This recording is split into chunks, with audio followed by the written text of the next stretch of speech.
Ladies and gentlemen, Gabriella Feenan, entrepreneur and alumni of Ulster University.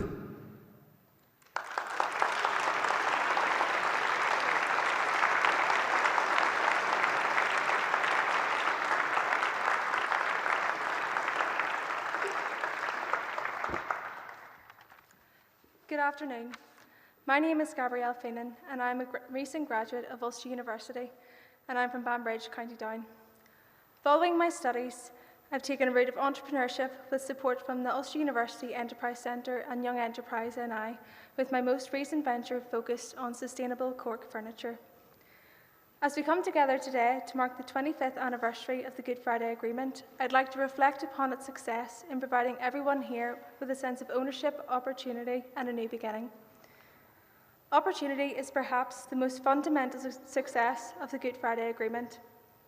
My generation has been able to experience a country that boasts a wealth of new opportunities and has produced a generation with unswerving ambition. I am proud to come from a generation of like-minded individuals who have been bred on the what-ifs and why-nots of the world, where simply no feat is too great to be conquered. A youth which continues to strive for better, one which represents Northern Ireland on a global stage, and one which exhibits some of the world's greatest talents. Whilst it is important to recognise the successes we have seen these last 25 years, it is of equal importance to look ahead to the 25 years to come. The state-of-the-art campus that we are gathered in today is a reflection of the confidence placed in our youth, not to mention the organisations that are the foundations upon which this new generation can realise their full potential. My aspiration for the next 25 years is for us to continue to pursue that hope that was devised, but also to approach it with confidence and belief in our proven qualities and capabilities as a generation. It is now my great honour to introduce the President of the United States of America, Joe Biden.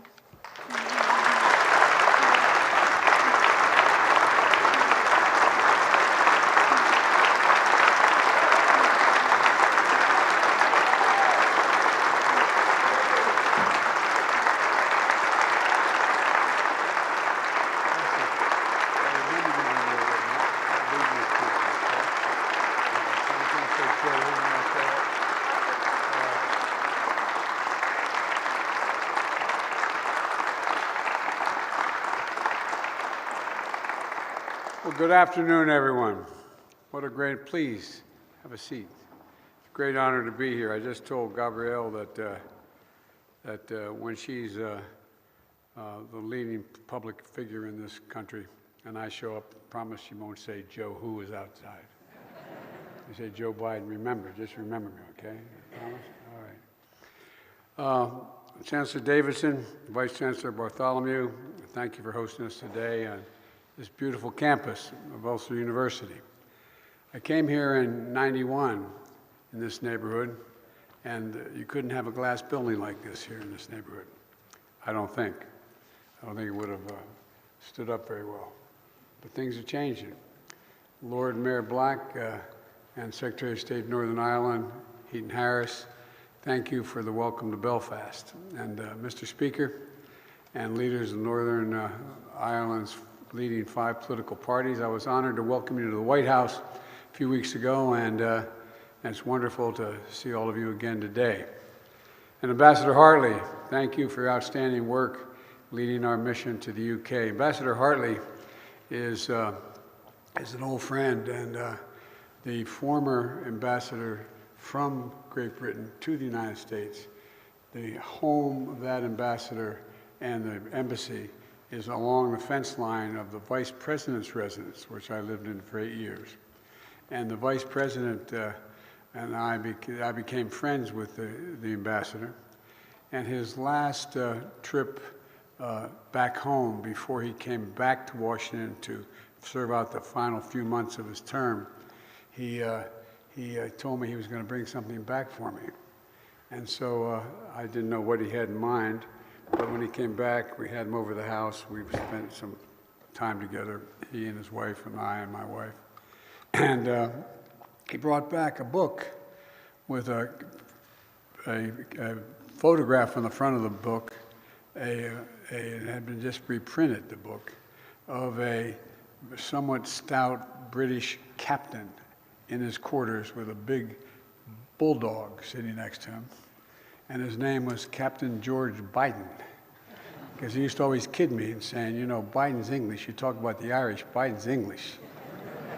And he told me that he went back and he had the Lord Admiralty, this is God's true story, check, and my great 1840, I think it was 1842, could have been 1828, I can't remember, it's one of those two dates, had written the rules of mutiny for the British Navy.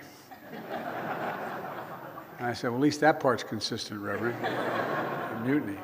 But anyway, he used to always kid me when I'd say, you know, talk about, he'd say, yeah, you talk about the Irish. He said, you're English, just remember that. Then I found out, my sister and I found out the name Robinette, my middle name's Robinette. I thought that all those years it was French. They must have been Huguenots because they came to Great Britain in the 1700s somewhere along the way. And they're all from Nottingham. So I don't know what the hell's going on here. You come back, it's confusing. And anyway, Consul General Naran and Envoy, Special Envoy Joe Kennedy, thank you for your efforts to continue deepening and strengthening the ties between Northern Ireland and the United States. It's good to see Belfast, a city that's alive with commerce, art, and I would argue inspiration. The dividends of peace are all around us, and this very campus is situated in an intersection where conflict and bloodshed once held a terrible sway. The idea, as I said, to have a glass building here when I was here in '91 was highly unlikely. Where barbed wire once sliced up the city, today we find a cathedral of learning, built of glass, and let the shine light out in and out.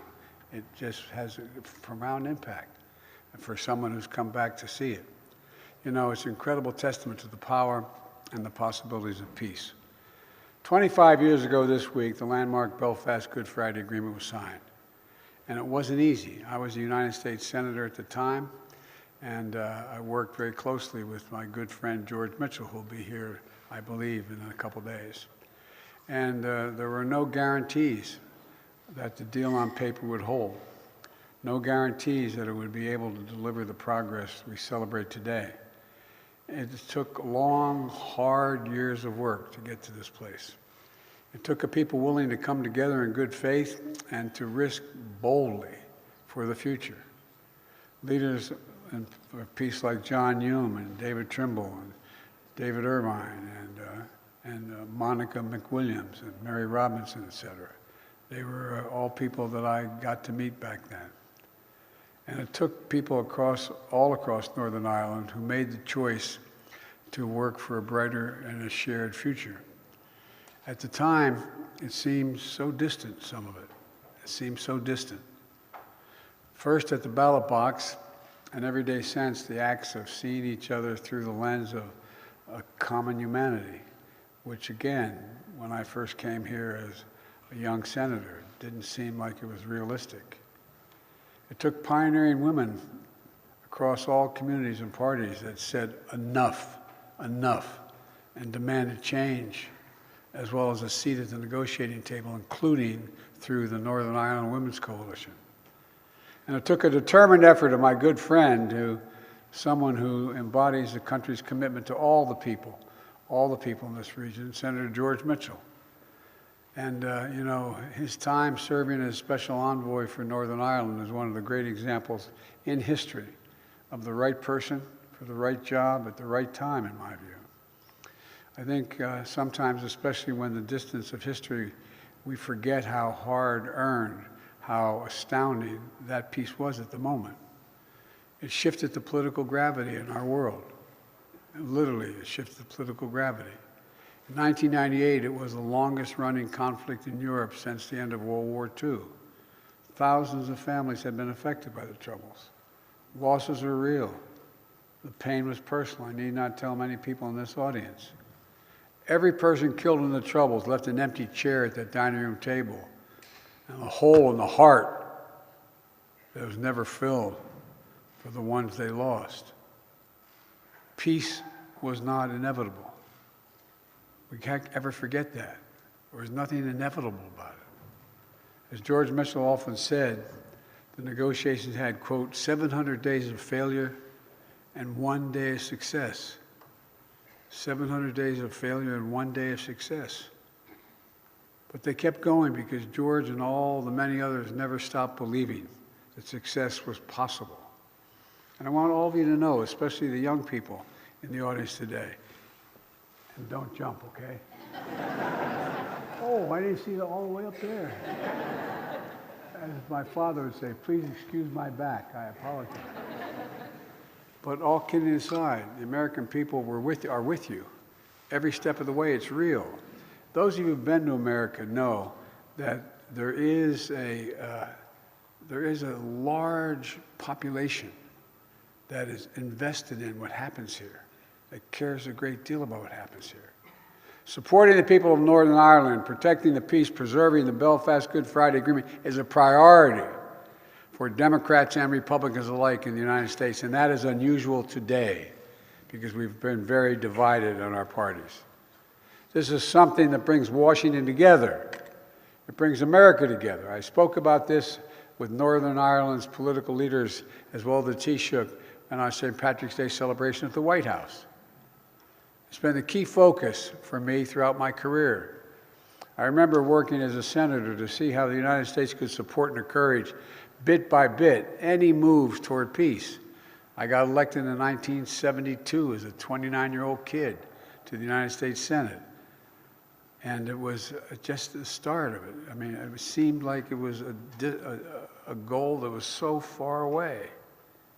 I remember coming here, as I said, in '91, seeing this city divided and barricaded.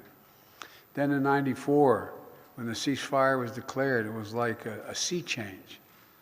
The tide of violence began to recede, hope rolling in. In 1998, overwhelming joy. It's hard to communicate just how deeply invested in your success, the people across the United States are. And those of you who've been there know it. You know it. I'm not making this up. This is real. It's almost people can taste it. The family ties, the pride, and those Ulster-Scots immigrants, those Ulster-Scots immigrants who helped found and build my country. They run very deep, very deep. Men born in Ulster were among those who signed the Declaration of Independence in the United States, pledging their lives, their fortunes, and their sacred honor for freedom's cause. The man who printed the revolutionary document was John Dunlap. He hailed from County Tyrone. And countless others established new lives of opportunity across the Atlantic, planting farms, founding communities, starting businesses, never forgetting their connection to this island. As a matter of fact, as you walk into my office in the Oval Office in the United States Capitol, guess what? You know who founded and designed and built the White House? An Irishman. No, not a joke. Not a joke. Passing it down generation after generation. Your history is our history. But even more important, your future is America's future. Today's Belfast is the beating heart of Northern Ireland and is poised to drive unprecedented economic opportunity and investment from communities across the UK, across Ireland, and across the United States. The simple truth is that peace and economic opportunity go together. Peace and economic opportunity go together. In the 25 years since the Good Friday Agreement, Northern Ireland's gross domestic product has literally doubled. And I predict to you, if things continue to move in the right direction, it will more than triple. There are scores of major American corporations wanting to come here, wanting to invest. Many have already made homes in Northern Ireland, employing over 30,000 people. And in just the past decade, American business has generated almost $2 billion in investment in the region. $2 billion. Today, Northern Ireland is a churn of creativity, art, poetry, theater. Some of our favorite television shows, the movies are filmed here, as you know. And I understand the star of the recent Oscar-winning film and someone of Belfast barista, James Martin, is here today. James, where are you?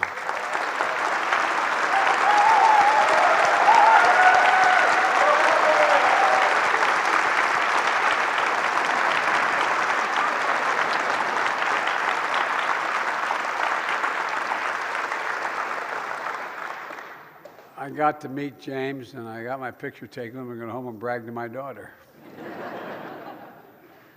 Cruise ships packed with tourists filled Belfast port. And young people, instead of fleeing for opportunities elsewhere, can see their futures and careers for themselves that speak to unlimited possibilities here. How many of you have heard over the years, those of you closer to my age, Mom, Dad, there's nothing here for me. I'm going to move. I'm going to leave. I got to go. Well, it's not happening now. So it's up to us to keep this going, to keep building on the work that has been done every day for the last 25 years, to sustain the peace, unleash this incredible economic opportunity, which is just beginning. I promise you. You think I'm joking. It's just beginning. We get this, keep it going. We all know there's more we can do together.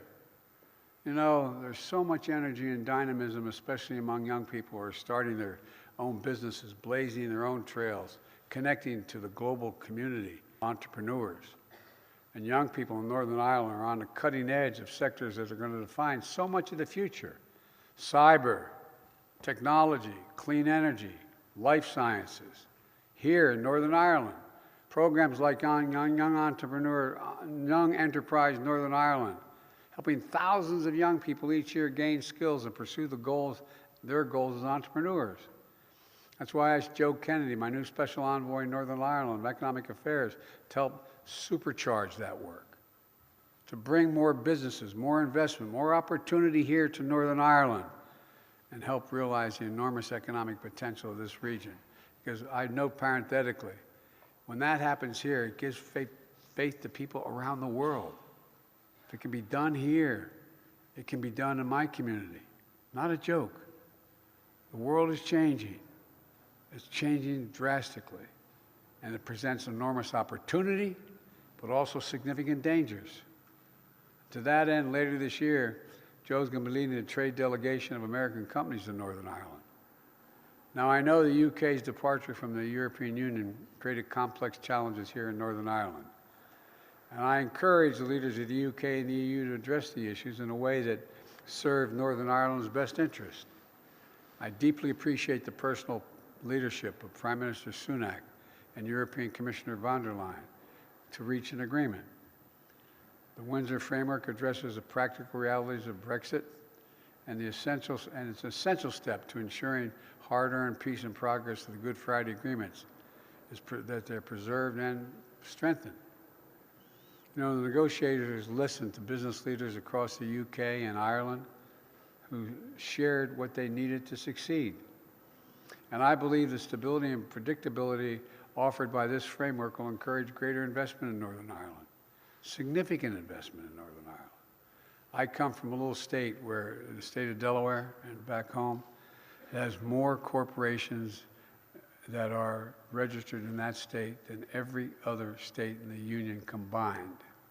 So I know a little bit about corporate attitudes. All the immense progress we see around us was built through conversation and compromise, discussion and debate, voting and inclusion. It's an incredible attestation to the power of democracy to deliver needs for all the people. And now I know better than most how hard democracy can be at times. We in the United States have firsthand experience how fragile even long-standing democratic institutions can be. You saw what happened on January the 6th in my country. We learn anew with every generation that democracy needs champions. When I went to college, I was a political science major and history major. We were told every generation has to fight to preserve democracies. I didn't believe it at the time. I just thought it was automatic. We had this great democracy. What would we need to do? As a friend, I hope it's not too presumptuous of me to say that I believe democratic institutions established through the Good Friday Agreement remain critical to the future of Northern Ireland. It's a decision for you to make, not for me to make. But it seems to me they're related. An effective, devolved government that reflects the people of Northern Ireland and is accountable to them. A government that works to find ways through hard problems together is going to draw even greater opportunity in this region. So I hope The Assembly and the Executive will soon be restored. That's a judgment for you to make, not me, but I hope it happens. Along with the institutions that facilitate North-South and East-West relations, all of which are vital pieces of the Good Friday Agreement. For in politics, no matter what divides us, if we look hard enough, there are always areas that's going to bring us together if we look hard enough.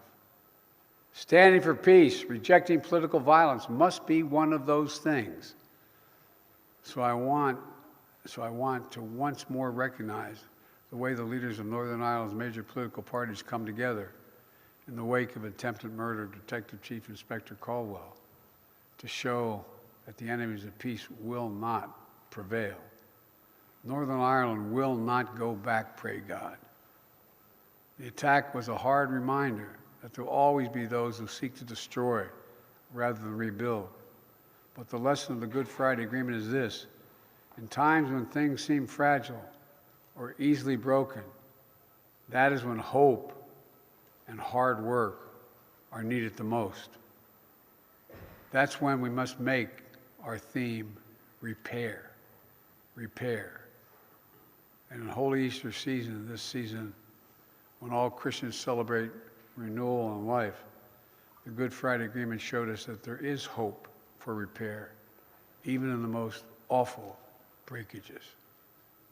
You know, it helped people all around the world to hope for renewal and progress in their own lives. And most of all, allowed an entire generation of young people in Northern Ireland and across the UK and the Republic of Ireland to grow up in a society mended by connection, made stronger by independence, interdependence, and respect. Young people like Gabrielle, who we just heard from earlier. Her success and her opportunities have been underwritten by the Good Friday Agreement. Young people like Jordan Graham, born less than 3 weeks after the agreement was signed in 1998.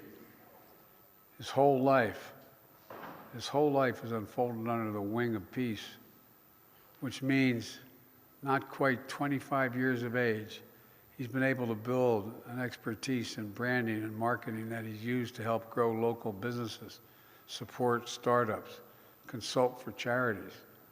Young people like Amy Clint, born in 2000, whose parents like to tell the story about how she came home from her first day of secondary school and asked, "What's the difference between a Protestant and a Catholic?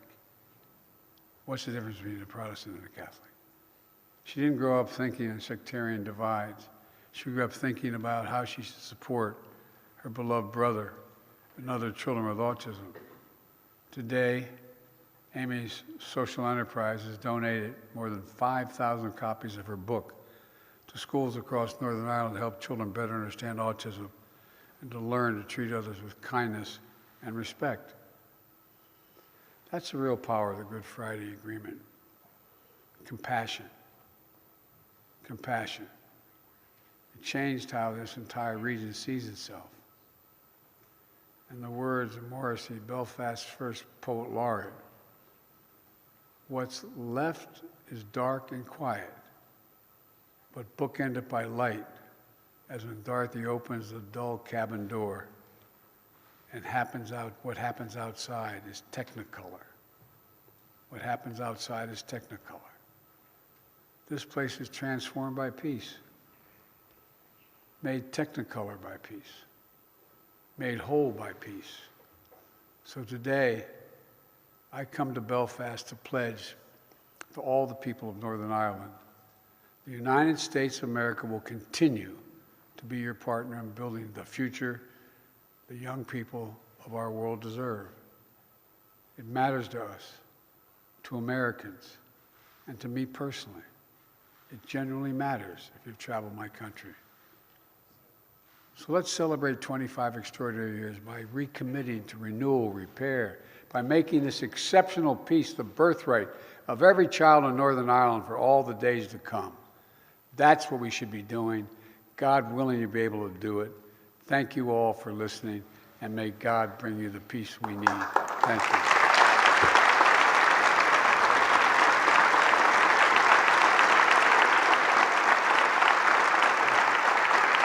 Thank you very much.